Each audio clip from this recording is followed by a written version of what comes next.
Oh hey, how's it going? Thanks for watching my video. So, babies.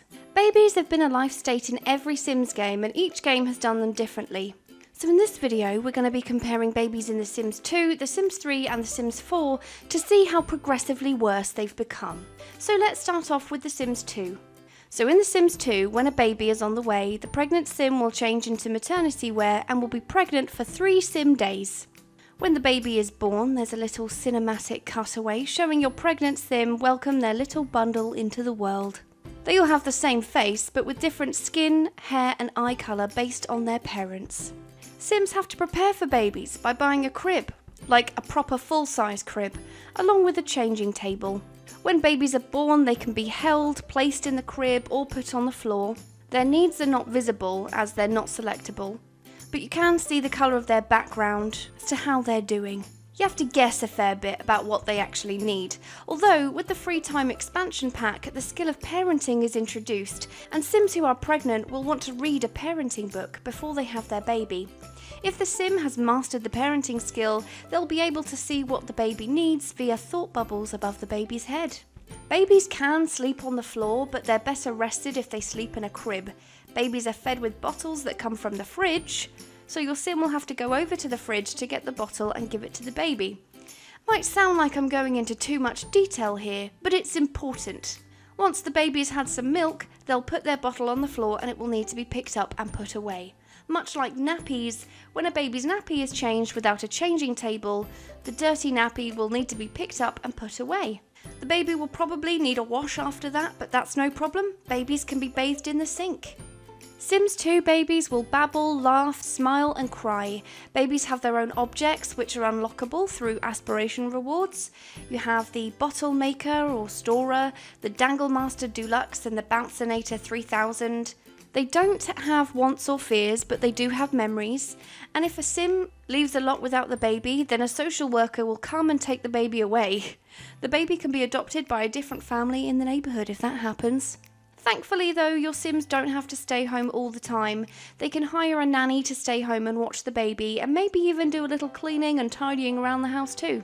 Babes will age up into toddlers after 3 days, and they can age up by having help blowing out birthday candles, or they'll just age up when a Sim is holding them on their birthday. So, moving on to The Sims 3. Pregnancies in The Sims 3 last more or less the same, around 3 days.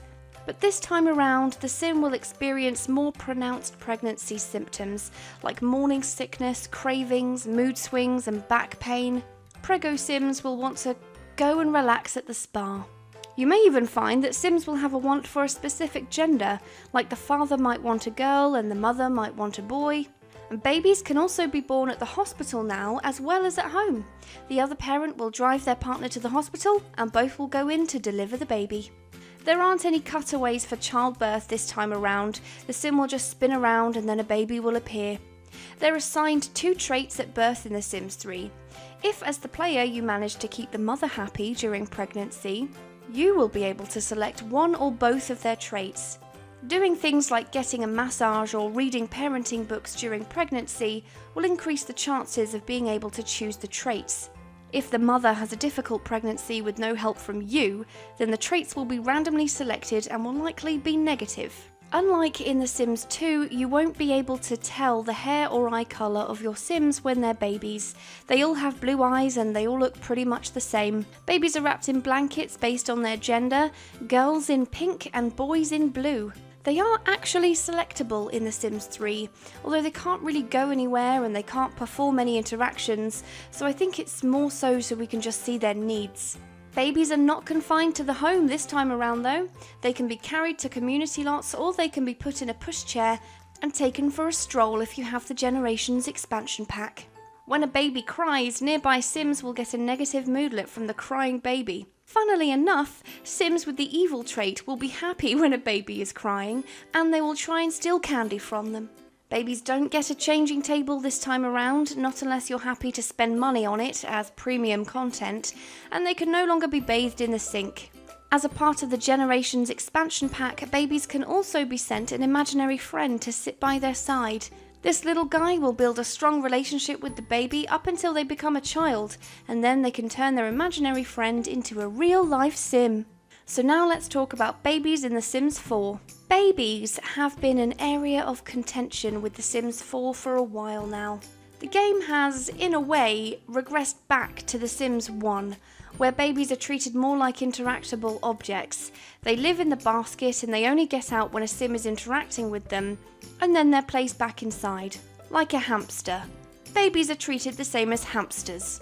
Mothers can breastfeed in The Sims 4 for the first time ever, so credit where credit's due. All interactions are separate, so a sim will not pick up a baby to play with them and then coo at them immediately after.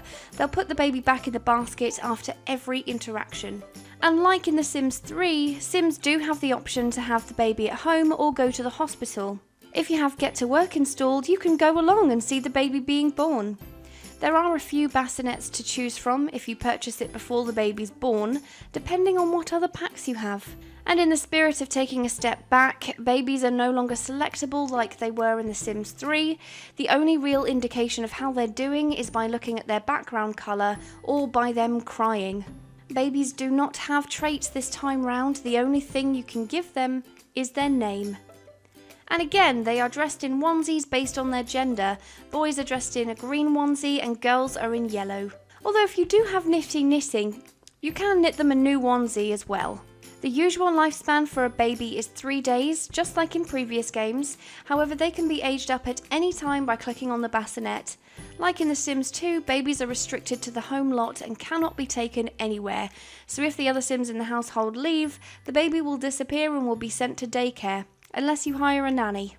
So in conclusion, there are a few differences between the babies in The Sims 2, 3 and 4. I think there are good and bad things about all of them. I have to say that I think most people would agree that The Sims 4 babies are the weakest of the bunch.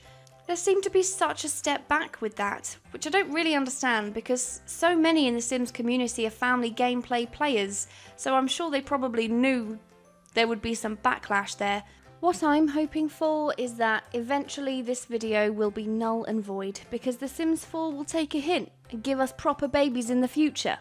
It is getting to a point now where the chance of that happening is incredibly unlikely because it's just been so long. And I've noticed some simmers now who previously wanted babies have now just been like, you know what, fuck it. This is taking too long, we don't want babies anymore. And I kind of agree, it's a bit late now to suddenly improve babies after all this time, but I'm still holding out hope. I love that babies can be taken outside in The Sims 3, and I also really like how they put more effort into the pregnancy as well. Like, because of The Sims 3, I actually enjoy playing through a Sim's pregnancy, and it feels a bit more meaningful. I've said so many times that I'm a family gameplay person, so anything that enhances the emotional aspects of gameplay are always going to fly well with me. There's nothing I love more than having my Sims with back pain and nausea. But this video isn't about comparing pregnancies, it's about comparing the babies themselves, and I personally feel that The Sims 2 babies were the best. There's just more to do with them, they're more bulked out, they have their own objects, they just seem to be a bit more love poured into them. I think they look the best as well. I like that with The Sims 2 babies, they're not objects and you can see their limbs. If I could put them all together to get the best babies, they would be like The Sims 2 and have the same interaction as they do in The Sims 2, but they would also have the ability to leave the house in buggies or by being carried around like they can in The Sims 3, and I would also have the option of having babies at the hospital. I probably would leave out the ability to add traits because I don't really feel like it makes a difference with babies. I haven't really noticed that The Sims 3 babies behave any differently based on the traits that they were assigned at birth. And to be honest, I'm not really sure how that would even work if it was done again, so I'd be happy to keep traits to just toddlers. So that's a brief comparison of the babies in The Sims 2, 3 and 4. Let me know in the comments if there's anything I've missed, and also let me know which version you prefer. I think that there are definitely pros and cons to all three, so I'd like to know your opinions on the baby situation. And that's it. Thanks for watching, and I'll see you in the next video. Bye bye.